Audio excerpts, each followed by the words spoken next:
All right, coming up next on YoTV, we got Russell's rant about immigration. and then we got Beta Weeda. You know who he is. He's coming up in the Bay Area. Up next on YoTV.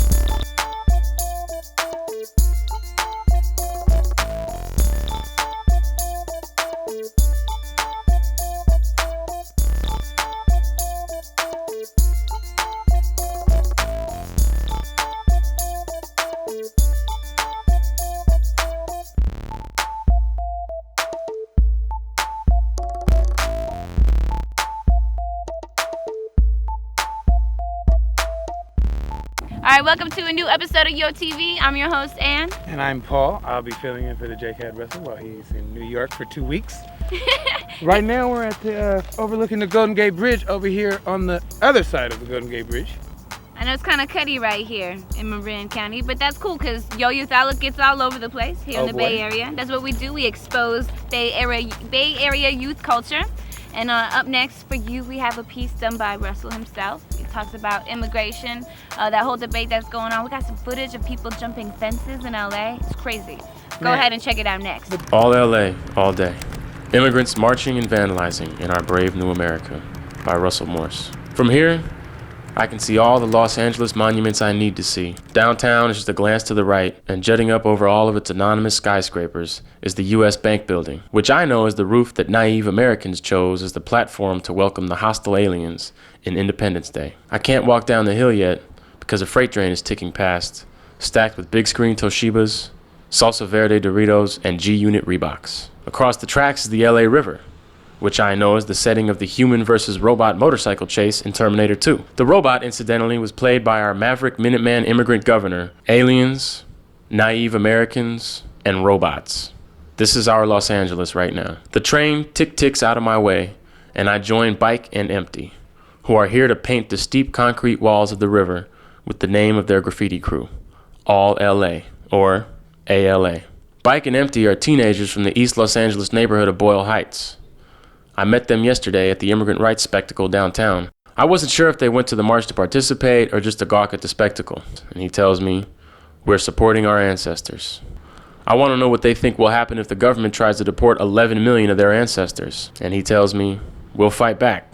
Yesterday, I was so distracted by the bionic dragons at the gate to Chinatown that I took a long minute to turn around and see 500,000 immigrants in the street, well into their coming out party. I blinked and floated down the hill, mingling with an army of police who were vigilantly protecting the Dragnet City Hall. It turns out the authorities decided this would be a good day to lock the gates of the public square around which everyone had congregated.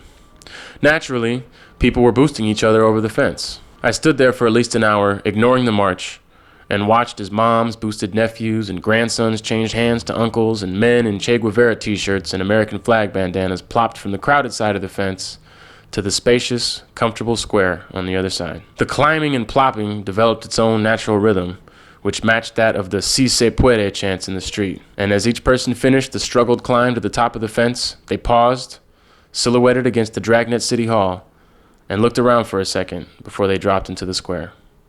So, I got in line and helped people over until it was my turn.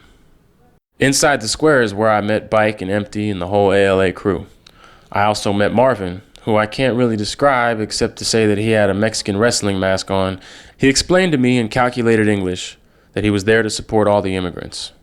When I asked him about the mask, he shrugged and laughed, and he told me, I just want to make the people look at me and tell the Americans, we're here too. We are here to work, and we want to get our driver's license. As I turned away from Marvin, I nearly bumped into 2 bald teenagers from South Central wearing Mexican flags as capes. The tall one, Anthony, wanted to stress that the march was neutral territory, free from neighborhood affiliations and ethnic divisions. It's not even about no gang banging or nothing like that, you know what I mean? It's just, everybody's here just to unite, you know, you could be from a different hood or whatever, it don't even matter where you're from, you know, it's not even about that, it's just everybody's supporting everybody, man. His friend bowed to show me his freshly shaved head, tattooed with an image of the Mexican eagle, snake in mouth. But on one afternoon, I found myself on an island in a lake at an East LA community center called Plaza de la Raza. Sticking to my conviction that LA is the new capital of the Aztec Empire, it seemed just right that I would be on an island in a lake under a banner that read Plaza de la Raza.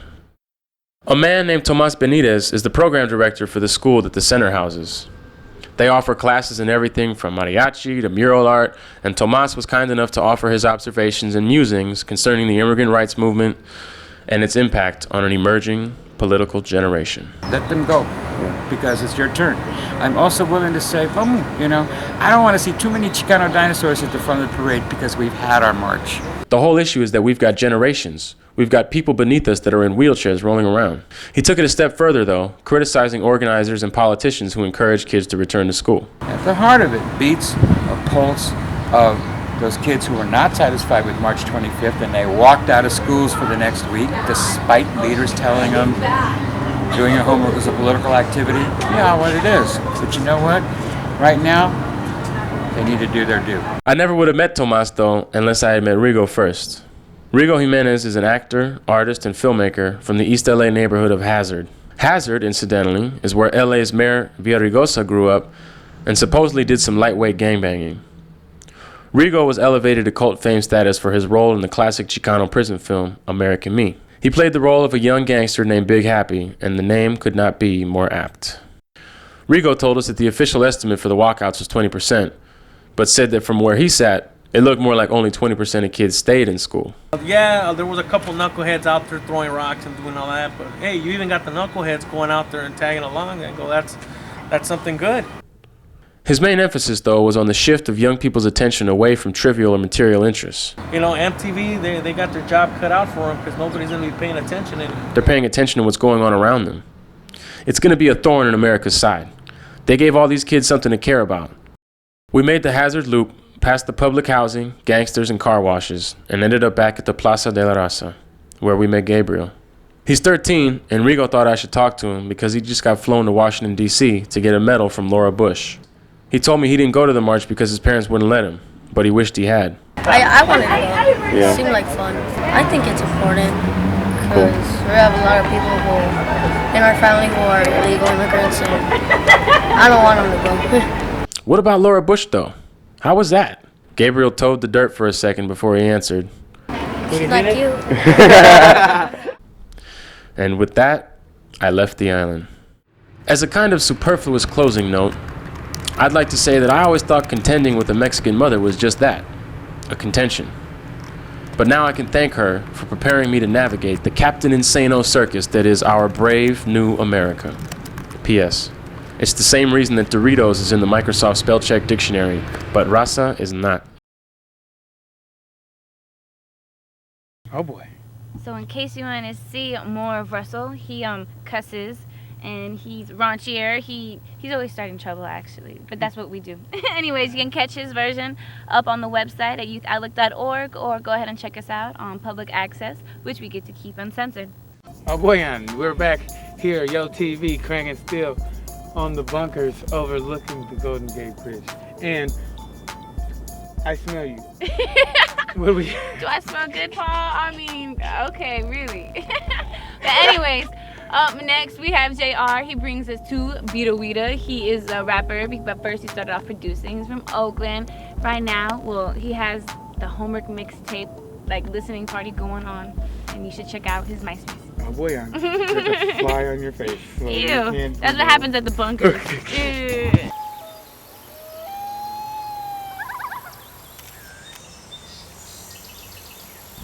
Hey there, folks. It's Wade Winzaley, the stunter hunter, and right now in Oakland, California, I'm on the top of the 20s in pursuit of what is a Beta Weeda. Now, word has it is that he records at the PTB studios over the yonder. Hold on, folks. I think we've got some action. Let me introduce you to the stunner. We live on YoTV. This is JR. I'm with Beta Weeda. We live at the Homework record listening party. Why is we bumming that Beta Weeda? Man, it's really hood, it's really gutter, and you can tell it's authentic. You know what I'm saying? And he put time, thought into his craft. You know what I'm saying? You don't just go in there freestyle, I mean, that quick stuff. You know what I'm saying? Take his time to analyze the beat and come up with a concept that's rhyme with the beat and bring it in and show his versatility. This is not that $100 million chain stunting. No, this is East Oakland, home of the true stunners, where youngsters go stupid in buckets with their music to the max and they doze. Beta, I know that you a young artist out here. The first question I gotta ask you, with all this hyphy stuff going on, do you consider yourself a hyphy artist, although you're not associated with a particular company that got a lot of artists coming out on the hyphy thing, but do you consider yourself a hyphy artist, and why? Yeah, I mean, I come from Oakland, you feel me, and hyphy originated in the streets of Oakland, you feel me, and that's where I come from. So regardless, it may not, if I was to do music that didn't sound like hyphy music, it's still in me, you feel me, because it comes from the streets and that's where I'm from. So, you feel me, I'm always going to have something to do with it. And if you ride behind me, you might be like, man, he just driving so crazy. But it's not really crazy, you know. It's a form of stunning. You know, we got gasoline, we got incredible Hulk. You know what I mean? We got dreads bouncing from left to right, and the runners in the back going stupid. That's just how we do it. You know what I mean? It's East Oakland to the fullest, baby, in the third lane. You can tell I'm from the Bay because of the slang and the words I use. You feel me? But it has a nationwide sound. But at the same time, it's a sound that within my camp. So what is hyphy? Hyphy is basically like a whole way of life, an attitude, you know what I'm saying? It's not really just the music. You ain't gotta have dreads, you ain't gotta have gold teeth, you feel me? It's just how you is, you know what I'm saying? It's emotion, you feel me? So, you know, it's basically, it's an emotion, you know what I mean? Like, just overactive, spontaneous, might do whatever, don't care who see it, who around, you know what I mean? And I stunt so nice, I'm a stunt for life. Better tuck your girl, I'll stunt your wife. White t-shirt, blue jeans and Nikes. Big rims, loud pipes, swerving left to right. In and out of lanes, throwing up the turf. Little mama can't ride unless we all get twerked. East side Oakland is where I'm from. Turn up the knock and let your head go dumb. Turns up, doors open when we pass. Gas, brake, dip, gas. Windows rolled up with my music on blast. Gas, brake, dip, gas. Turfs up, doors open when we pass. Gas, brake, dip, gas. Face lifted up so the back seat drag. Gas, brake, dip, gas. Young artist when the Bay, or was a youngster when the Bay Area was on top. How do you see this new emergence in Bay Area music, and how is it different from when Pac and them was on top? See, it ain't nothing different except after Pac died, they just was scared to mess with us, you know what I'm saying? The music always been here, now they just been missing out on this independent market, so they see we selling independent, so now they just trying to jump back in it. It's always been there, they just was scared. They, you feel me? They ain't punks no more. So, Beta, let me ask you this last comments for the youngsters that's watching this right here on YoTV. What do you say to young, aspiring producers and rappers that want to be the next Beta Weeda? Just stay at it. It's like exercising. You want to get swole, you work out. You feel me? You want to be good at whatever you're doing. You got to keep doing it and really be dedicated. You know what I'm saying? If you go do it, do it. Don't half it. Just do it. You know what I mean? So just stay at it, hustle. Don't depend on nobody and keep doing your thing. Just keep pushing. You feel me? Homework, the mixtape, get it. Beta Weeda, Oakland, live, direct. We right here in the town. Heard it first, YoTV. Oh boy, y'all stay where y'all at. It's YoTV. We'll be right back. Tell us if you smell us. What it do, man? We back here cranking with all the tourists. As you can hear the loud background. Over here at the Exploratorium, it's a nice structure here. We have a nice little tribute to our one of our journalists at Yo Youth Outlet, Russell. We talked to your mom, we talked to your dad, and we got some adventures caught on tape. So up next for you, a little tribute to Russell. Oh boy, America, listen. That's right. Talk about immigration, talk about the American dream. This is how certain members of my family got here, and now I'm gonna be on MTV.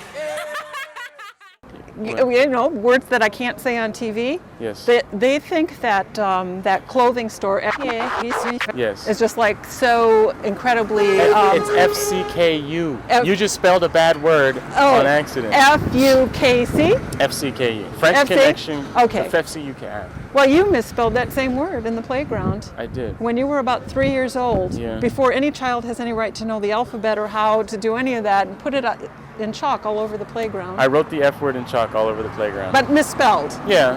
But you know, I didn't want to offend anybody. So. Yeah, that was but it. That's like really, it's a bad story, but it also talks about me as a writer. How precocious you were, early writings. Yes, early in writings. public space. And being inflammatory and controversial. That's right, And provocative. Exercising my First Amendment rights. Looking for reactions from people. And it wasn't chalk, so it wasn't graffiti. That's correct. And we got it taken care of. That was a good one, Mom. That was a good one. She dug deep. Looking for the thieves. The ending to this story is that she did make me go down to the park with a bucket and a sponge and clean it up. That's right. Which, absolutely. You know, it's like editing. That was it. She was my first editor. Yeah, well, and your last editor. Yeah, right. She'll That's be the it. last I'm with you till death. Do us part, baby cakes. This one wasn't all Russell's fault, but when he got kicked out of 5th grade, his new school, he was in a parochial school with a tough nun. His new school had spring break a different week from the old school. All of his friends still went to the old school. And so while he was on break, his other schoolmates were still at their Catholic school. And the nun that kicked him out, the teacher, was this forgetful fuddy-duddy. So I said to him, why don't you, during recess, why don't you put on your old uniform and go mingle with your friends and then walk into the classroom with them just as if you belonged there? And she didn't notice anything. They were sitting there for a little while. I don't know how long it took before Russ raised his hand and said, oh my God, I'm in the wrong school, and ran out. And she started yelling, Russell, you come back here. And I think I said, what are you going to do? Kick me out? And the real version of that story, now that he's told his version, is that it was his idea. And when I finally went and did it, and I came home, he was on the phone with the principal, right? And the principal was like, Russell was here earlier. Do you know anything about this? He's like, I have no idea. This is the first time I've heard of this. I'm going to give him a solid whipping as soon as he comes home. And then I walked in the door while he's on the phone with the principal. And while he's still on the phone, he was like, he gave me a high five while he's on the phone with the principal. And he gave me $5 for it. He said, I dare you to do it, I'll give you $5. And then when my mom found out, and she did give me the solid whipping, my dad was like, I didn't know anything about this. So now America, and Mom, if you're watching, it was his idea, and now you have him on tape admitting it. I blame him myself. But the way that we met was at Milk on Haight Street. The night before New Year's, we were partying and dancing and stuff. And I was like, oh, what's up, girl? And what was your impression of me? Did you think I was a maniac or what? I thought he was really cool. And he was kind of like my savior because my friend was drunk and flirting with like the biggest crackheads in the club. So eventually I was like, these girls are not from here. They're from LA, and I need to be able to get them home. So I was like waiting for them at the bus stop and making fun of her drunk friend. So Russell walked us to the bus stop, but he had us wait at the wrong bus stop. So when the bus came, he realized that it was the wrong one. So we had to run across the street and wait for the other bus. So then the other bus comes, and it was like straight out of a movie because I'm holding the doors open, and I'm like, what's your number? And he's like, give me yours. And I'm like yelling out my number from the bus, like holding the doors open as the bus driver is yelling at me. As it speeds off into the sunset. Yeah, and as it's speeding off, I'm like yelling the number. And then 2 minutes later, I get a call from Russell like, this is you. So the only amendment to that story is that I am from San Francisco. I've been riding the municipal railway since I was a fetus. And I knew that was the wrong bus stop. I just wanted to hang out with the ladies a little longer. It's called The Epic. And basically, like, the way I met Russell was we weren't really like friends right off when we met. Like when I first met him, I didn't like him. I didn't know that he was Russell Morris. Because before I met the person, like I would get all his stories and I would illustrate them. So at first I thought it was a black guy. Just because of his voice, you know, like the way he wrote, I thought it was a black guy. So then like the whole time while I'm there, I'm waiting to meet Russell Morris. And the whole time, like, I'm sitting there drawing and like waiting for people, and he's over there like talking ish, and, like acting all obnoxious, like, who the fuck is this guy, man? This guy, I'm waiting for Russell Morris, you know? And the whole time, it's like, it's him. It's like Russell Morris. I'm just like, it's you. You know what I mean? But basically, that was like, that story to me, like, it was like about a young guy getting off of Walden House and like asking God just for the strength to stay off of like, you know, like, to fight his demons off, to stay off of drugs, you know what I mean? And just to follow like a vision, you know what I mean? To follow the dream. And it was just the hardest thing I could illustrate. Like I just didn't know how to like go about making that story happen. Today, you know, it's hard to throw a party on short notice. So it's hard to throw a party, period, but it's hard to like one day decide, hey, I want to have people come and hang out with me and talk about me because I'm great. But the fact that I threw the net out and I have people from all aspects of my life, people that I love, people that I kind of like, my family members and friends and loved ones and new friends. Just the fact that you guys are all here to wish me well means more than I could ever tell you. Thank you. I love you all. I will do you proud. I promise.